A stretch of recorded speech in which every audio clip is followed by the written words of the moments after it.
পাকিস্তান থেকে ছুড়লে পড়বে আমেরিকায়, গোপনে বিধ্বংসী মিসাইল বানাচ্ছে ইসলামাবাদ, আমেরিকার রিপোর্টে চাঞ্চল্যকর তথ্য। নিশ্চিতভাবে এমন কিছু কৌশলগত ব্যবহার করতে যাচ্ছে পাকিস্তান দীর্ঘদিন ধরেই, যে তারা এমন একটা পারমাণবিক অস্ত্র বহনকারী মিসাইল বানাচ্ছে যেটা তাদের মাটি থেকে ছুড়লে চলে যাবে আমেরিকার মূল ভূখণ্ডে। ঠিক এই জায়গায় তাহলে ভারতের কি অবস্থান আপনাদের জানাটা প্রয়োজন, আমাদেরও জানাটা প্রয়োজন, যে ভারতের হাতে এমন কি কি অস্ত্র রয়েছে যেটা আমরা আমাদের মাটি থেকে ছুড়লে চলে যাবে আমেরিকাতে, কিংবা ধরুন চীনের প্রত্যেকটি কর্নারে আমরা পৌঁছে যেতে পারি আমাদের মাটি থেকে ছুড়লে, বা যে কোনো ভাবে চীনকে আক্রমণ করতে পারি। পাকিস্তান এমনিতেই আমাদের কভারেজের মধ্যে রয়েছে, চীনও আমাদের অর্ধেকের বেশি কভারেজের মধ্যে রয়েছে, কিন্তু আমেরিকাও আমাদের কিছু অংশ, নর্থ আমেরিকা আমাদের কভারেজের মধ্যে রয়েছে। কিন্তু আমরা যদি চাই আমেরিকার মধ্যভাগে আঘাত করব কিংবা দক্ষিণ ভাগে আঘাত করব, তাহলে আমাদের হাতে এখনো পর্যন্ত সেই অর্থে কোনো অস্ত্র ছিল না। এরপর ভারত এমন একটা মাস্টার স্ট্রোক নিতে চলেছে, পৃথিবীর যে কোনো প্রান্তে যে কোনো কোনায় আমরা চাইলে প্রত্যাঘাত করতে পারবো, এমনই সিদ্ধান্ত, কৌশলগত সিদ্ধান্ত। আপনারা এটাকে স্বাগত জানাবেন কিনা বিশ্লেষণের পরেই বলবেন। তার কারণ ভারত রাশিয়ার কাছ থেকে টুপলভ TU-160 কিনতে চলেছে। এই TU-160 হচ্ছে একটা বোম্বার বিমান। আমি আপনাদের সামনে আজকে সেই গুরুত্বপূর্ণ তথ্যটা নিয়ে হাজির হয়েছি। ভারতের গেম চেঞ্জারের পদক্ষেপ এটা একটা। কেন? তার জন্য বিশ্লেষণটা আশা করি আপনারা ধৈর্য ধরে শুনবেন। নমস্কার, welcome to simple S ABC. আপনাদের সকলকে স্বাগত জানিয়ে শুরু করছি আজকের অত্যন্ত গুরুত্বপূর্ণ একটি খবর। যারা আমার চ্যানেলের নিয়মিত দর্শক, আমি আপনাদের আগেই বলে দিয়েছিলাম যে এই যে B2, আপনারা জানেন B2 দিয়ে যেভাবে আমেরিকা ইরানের মাটিতে ঢুকে হামলা চালালো, এই ধরনের বোমারু বিমান ভারতের হাতে নেই। আমি বলেছিলাম, আশা করি আপনাদের মনে রয়েছে, আমি বলেছিলাম যে এই বোমারু বিমান শুধুমাত্রই রয়েছে কিন্তু আমেরিকা, রাশিয়া এবং চীনের হাতে। আমার মনে হয় ভারতের বোধহয় এইদিকে এবার জোর দেওয়া উচিত বলে আমি রাশিয়া ইসরায়েল কনফ্লিক্টের মধ্যে আমেরিকার B2 বোম্বার ব্যবহার করে GBU-57 সেটা ইরানের মাটিতে পরমাণু কেন্দ্রগুলো ধ্বংস করার সময় সেই তথ্য আমি আপনাদের সামনে দিয়েছিলাম। আর ভারত দেখুন, তারপরেই আপনি একটা খবর দেখতে পাচ্ছেন, আশা করি ভারত রাশিয়ার কাছ থেকে TU-160 কিনতে চলেছে। কি এই TU-160? নাথিং বাট একেবারে সিমিলার টু B2। এটা হচ্ছে বোমারু বিমান। বোমারু বিমান মানে হচ্ছে আপনাদের একটা হচ্ছে ফাইটার জেট, আপনারা জানেন সেটা বোমারু বিমানের তুলনায় অনেক ছোট সাইজের হয়। আমাদের হাতে আপনারা জানেন যে কি কি ফাইটার জেট রয়েছে, তার মধ্যে এই মুহূর্তে সব থেকে উন্নততম ফাইটার জেট হচ্ছে রাফাল রয়েছে, কিন্তু আমাদের হাতে কোনো বোমারু বিমান নেই। আর ভারত TU-160 কিনতে চলেছে রাশিয়ার কাছ থেকে। TU-160 কি না, TU-160 হলো রাশিয়ার 1981 সালে রাশিয়া তৈরি করেছিল এই TU-160, যেটা 40 টন বিস্ফোরক বহন করতে পারে, যেটা পরমাণু অস্ত্র বহন করতে পারে। একবার ফুয়েল চার্জ দিলে সেটা 12,000 কিলোমিটার পাড়ি দিতে পারে, মাফ করবেন 12,300 কিলোমিটার পাড়ি দিতে পারে একবার ফুল ট্যাঙ্কে, এবং সেটাকে আবারও যদি আপনি রিফিল করে দেন তাহলে সেটা আবারও 12,300 কিলোমিটার ভ্রমণ করতে পারে। অর্থাৎ একবার ভেবে দেখবেন যে আমরা পৃথিবীর যে কোনো প্রান্তে পৌঁছে যেতে পারি যদি এই TU-160 আমাদের হাতে চলে আসে। এইখানে আপনাদের মনে সকলেরই প্রশ্ন জাগবে, কেন TU-160? TU-160 কেন B2 নয়? আমরা তো আমেরিকার কাছ থেকে B2 কিনতেও তো পারতাম, উৎসাহ দেখাতে পারতাম। আমেরিকা দেবে কিনা তা নিয়ে এখনো সিদ্ধান্ত হয়নি, কিন্তু এই জায়গায় দাঁড়িয়ে আমি আপনাদের সামনে দেখাবো যে এই দুটি যুদ্ধ বিমান, এই দুটি বোমারু বিমানের যদি তুলনা করা হয় তাহলে আপনারা বলবেন যে ভারতের কোনটা কেনা উচিত, আমেরিকা তৈরি B2 যুদ্ধ বিমান নাকি রাশিয়ার তৈরি TU-160? আপনারা ডিসাইড করবেন। দেখুন, আমি আপনাদের বলছি, একটা চার্ট দেখতে পাচ্ছেন যে এটা হচ্ছে B2টা প্রথম আকাশে উড়েছিল 1989 সালে, আর TU-160 সেটা প্রথমবার উড়েছিল তারও আগে, 1981 সালে। B2 গতি হচ্ছে সাবসনিক, অর্থাৎ শব্দের থেকে কম গতিবেগে এই B2 চলে, যেটা ইরানের পরমাণু অস্ত্র গুড়িয়ে এসেছে। কিন্তু রাশিয়ার তৈরি এই যে TU-160 সেটা শব্দের তুলনায় দ্বিগুণ গতিবেগে চলে। এটা মাক 2 গতিবেগ রয়েছে, শব্দের তুলনায় দ্বিগুণ গতিবেগে এটা চলতে পারে। B2 11,000 কিলোমিটার একবার ফুল ট্যাঙ্কে একবারে 11,000 কিলোমিটার যেতে পারে। আর TU-160 একবার ফুয়েল রিচার্জ করলে 12,300 কিলোমিটার যেতে পারে। আমেরিকা মেরে কেটে আমাদের থেকে ধরুন আমেরিকা উত্তরের ডিস্টেন্স হবে 9,000 কিলোমিটারের আশপাশে, তাহলে আমরা আমেরিকার আঘাত করতে পারবো যদি কোনোদিন প্রয়োজন পড়ে এই TU-160 দ্বারা। এবং আপনারা বুঝতেই পারছেন যে পাকিস্তান, চীন তাদের পুরো অংশ যে কোনো জায়গা যে কোনো প্রান্তে আমাদের কভারেজের মধ্যে চলে আসবে, এমনিতেও আমাদের ফুল কভারেজ ছিল। আচ্ছা, এবার এইখানে দেখুন আরো একটা রয়েছে যে বোমা বহনের ক্ষমতা 18 টন। B2 মাত্র 18 টন বহন করতে পারে, এটা বহন করতে পারে 45 টন। একবার ভেবে দেখুন, আমেরিকাকে 3-4টে পরপর GB-57 ব্যবহার করতে হয়েছিল ইরানের বিরুদ্ধে, তার কারণ সেটা ম্যাক্সিমাম 18 টন বহন করতে পারে। কিন্তু আমাদের এখানে মানে এই TU-160 সেটা 45 টন বহন করতে পারে, সেখানে অনেক বড় একটা ফ্যাক্টর। কিন্তু একটাই ড্রব্যাক রয়েছে। ড্রব্যাকটা কি না, স্টেলথ ফ্যাসিলিটি। B2 সেটা রাডারকে ফাঁকি দেওয়ার মতো তার মধ্যে প্রযুক্তি ছিল, কিন্তু এই TU-160 এখনো পর্যন্ত যেটা রয়েছে সেটা রাডারকে ফাঁকি দেওয়ার মতো তার ব্যবস্থা নেই, রাডারের হাতে ধরা পড়ে যাওয়ার সম্ভাবনা রয়েছে। এই একটাই খামতে। কিন্তু তাহলেও যেহেতু শব্দের থেকে প্রায় 2.5 গুণ গতিবেগ, 2.5 ম্যাক, তাই এত সহজে রাডার ধরলেও যে খুব একটা বড় ক্ষতি করতে পারবে এমনটা কিন্তু নয়। এরপরে যদি ক্রু সদস্যদের কথা বলেন তাহলে B2 তে 2 জন যেতে পারে, মানে 2 জন মিলিটারি পার্সন যেতে পারে, এটাতে 4 জন মিলিটারি পার্সন একসঙ্গে যেতে পারে। এবং আরো একটা সুবিধা রয়েছে, প্রত্যেকটা B2-র আনুমানিক খরচা হচ্ছে 2.1 বিলিয়ন, সব থেকে ব্যয়বহুল। আমেরিকার তৈরি ওই B2-র সব থেকে ব্যয়বহুল 2.1 বিলিয়ন একটা ইউনিটের দাম, সেখানে এর দাম 1/10 বলতে পারেন, 250 থেকে 300 মিলিয়ন, অর্থাৎ প্রায় 20 কোটি থেকে ওই 25 কোটি টাকার মধ্যে এক একটা ইউনিটের দাম। এবার আপনারা লিখে জানান, আমি কম্পেয়ার করলাম যে ভারতের কোনটা কেনা উচিত, আপনারা লিখে জানান।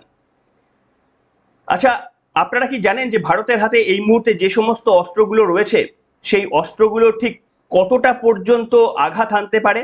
লং রেঞ্জ কি কি অস্ত্র রয়েছে ভারতের হাতে, এটা কি আপনাদের জানা রয়েছে? আপনাদের আমি প্রথমেই দেখালাম যে পাকিস্তান এমন একটা অস্ত্র বানানোর চেষ্টা করছে যেটা পাকিস্তানের মাটি থেকে আমেরিকায় ছোড়া যায়। এতদিন পর্যন্ত পাকিস্তানের যে শাহিন ক্ষেপণাস্ত্র ছিল সেটা পাল্লা ছিল সব থেকে বেশি 2700 কিলোমিটার। আপনাদের জানা রয়েছে ভারতের হাতে সব থেকে বেশি দূরে পৌঁছায় এরকম ক্ষেপণাস্ত্রের পাল্লা কত? যদি জানা থাকে আমার এই অংশটা শোনার আগে আপনারা লিখে জানান কমেন্ট সেকশনে। যারা জানেন না তাদের জন্য আমি বলছি আপনাদের সামনে। ভারতের অগ্নি ক্ষেপণাস্ত্রের সিরিজের নাম শুনেছেন?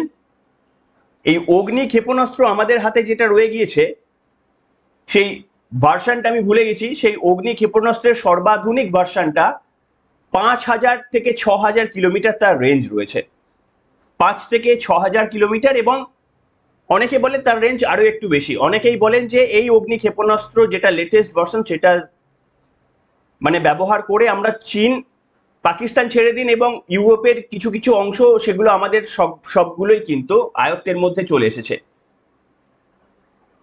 কিন্তু এখনো পর্যন্ত আমাদের হাতে এমন কোনো অস্ত্র ছিল না যেটা আমরা আঘাত করতে পারি আমেরিকার মাটিতে। তবে ভারত সেই অগ্নি ক্ষেপণাস্ত্র 5, মাফ করবেন আমার মনে পড়েছে 5, যে ভার্সন 5 রয়েছে সেটা টেস্টেড, সেটা আমাদের সামরিক বাহিনীতেই রয়েছে, যেটার রেঞ্জ হচ্ছে ম্যাক্সিমাম 5,000 থেকে 6,000 কিলোমিটার।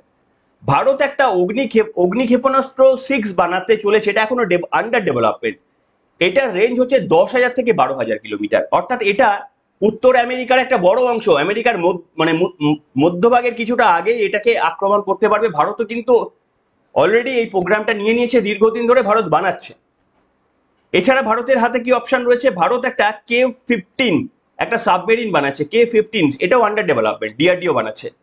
এই K-15 সাবমেরিন থেকে 8,000 কিলোমিটার দূরে মিসাইল ছোড়া যাবে। ভাবতে পারছেন, জলের তলা থেকে 8,000 কিলোমিটার দূরে সাবমেরিন থেকে ছোড়া যাবে একটা মিসাইল। সেই অস্ত্র ভারত বানাচ্ছে।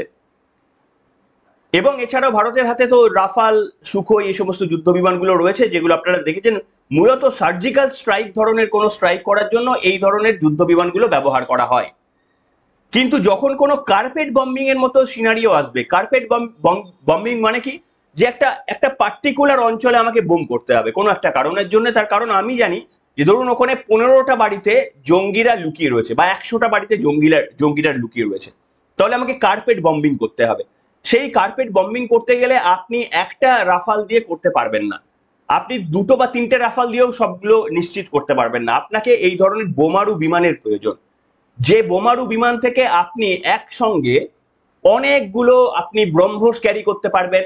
এবার একবার ভাবুন যে 12,000 কিলোমিটার এর রেঞ্জ রয়েছে, এরপরে যদি আপনি আবার ব্রহ্মোস ব্যবহার করেন তাহলে কতটা রেঞ্জ ভারত পেয়ে যাবে? প্রায় আরো 7 থেকে 8 হাজার। 12,000 কিলোমিটার থেকে একটা ব্রহ্মোস ছুড়লে আরো 7 থেকে 8 হাজার, মানে ব্রহ্মোস এনজি যেটা তৈরি হচ্ছে সেটা আরো নতুন যে ভার্সনটা, সে আরো 7 থেকে 8 হাজার কিলোমিটার তার পাল্লা হয়ে যাবে। মানে আমাদের কত বড় রেঞ্জ হয়ে যাবে বুঝতে পারছেন। এবং কার্পেট বম্বিং এর জন্য এই বোমারু বিমানের প্রয়োজন।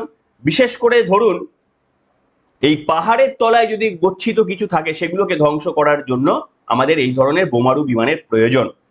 এবার আপনারা কি একটা জিনিস খেয়াল করলেন এখনো পর্যন্ত? কি বিষয় বলুন তো? সেটা হচ্ছে ইসরায়েল যেভাবে ইরানের নিউক্লিয়ার বেসগুলোকে ধ্বংস করার জন্য দীর্ঘদিন ধরেই প্রচেষ্টা করে আসছিল আমেরিকার সাহায্যে, সেটা কিছুটা ক্ষতিগ্রস্ত হয়েছে, সম্পূর্ণ ধ্বংস হয়নি এখনো পর্যন্ত। সেম অ্যাকশন কি ভারতে নিতে পারে?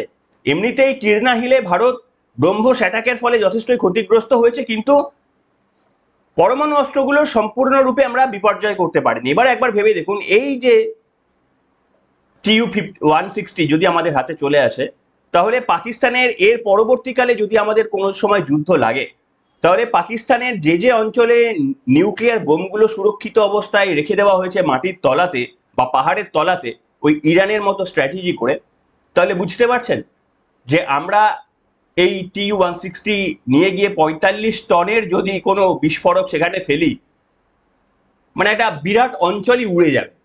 পারমাণবিক বোমের কথা বলছি না আমি, এমনি নর্মাল বোমের কথা বলছি। পারমাণবিক বোম হলে তো ছেড়েই দিই, আমি নর্মাল বোমের কথা বলছি। তাহলে 45 টন ওজনের যদি একসঙ্গে বোম ফেলা হয়, তাহলে এমনিতেই তার হাল খারাপ হয়ে যাবে। তো এই জন্য ভারতের কাছে এটা অত্যন্ত গুরুত্বপূর্ণ একটা পদক্ষেপ। যদিও আমাদের যে সমস্ত ক্ষেপণাস্ত্রগুলো এখনো রয়েছে, সর্বাধিক পাল্লার অগ্নি 5, যার রেঞ্জ হচ্ছে প্রায় 6,000 কিলোমিটার, সেটা আমাদের, যদিও পাকিস্তান এবং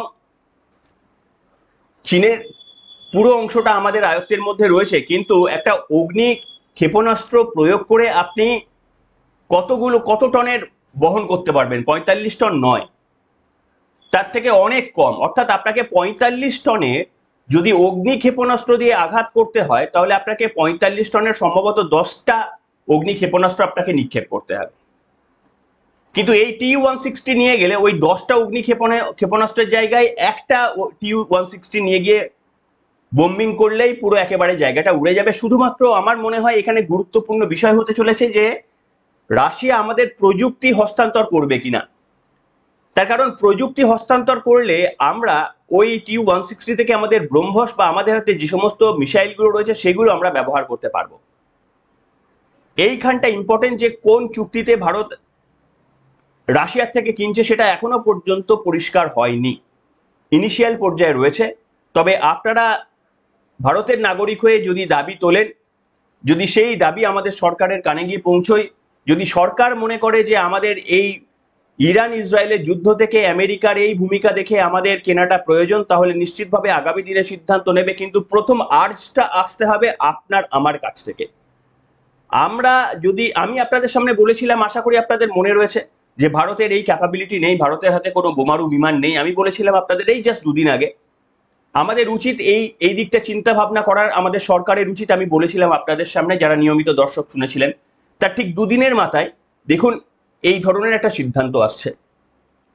এই কারণে কিছুটা নিজেদের কাজে নিজেরা একটু হলেও মানে দিশা পাই যে আমরা সঠিক গন্তব্যে রয়েছি। আপনাদের মধ্যে অনেকেই কমেন্ট করে চলে যান ফেক ইনফরমেশন, রং ইনফরমেশন বলে, এমনি জাস্ট চলে যান।